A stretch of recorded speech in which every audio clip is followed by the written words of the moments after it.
গৌতম দেব, mayor শিলিগুড়ির তৃণমূলের নেতা, তিনি ভোট দিতে যাচ্ছেন। ভোট দিলেন গৌতম দেব, দার্জিলিং লোকসভা কেন্দ্রের ভোটার। এই মুহূর্তের যে ছবি তা হচ্ছে গৌতম দেব ভোট দিতে যাচ্ছেন, তার বাড়ির পাশেই নিজের বুথে তিনি ভোট দিলেন এবং ভোট দিয়ে বেরোলেন।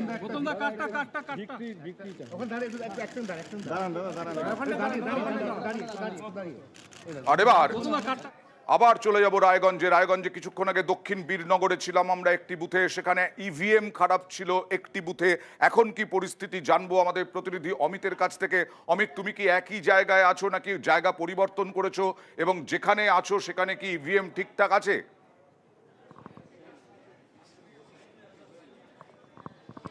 দেখো, আমি এর আগে ছিলাম হচ্ছে 169 নম্বর বুথ, সেখানে কিন্তু 8:30টার সময় ভোট শুরু হয়ে গেছে এবং এখনই রয়েছে আমি দেবীনগর প্রাথমিক বিদ্যালয়, যেখানে 165 এবং 166 নম্বর বুথ, সেখানে কিন্তু স্বাভাবিক ছন্দে কিন্তু ভোট চলছে। ওটা সকাল 7টায় ভোট শুরু হয়েছে এবং গরম উপেক্ষা করেই কিন্তু রায়গঞ্জের মানুষ সকাল থেকে কিন্তু ভোটের লাইনে রয়েছেন।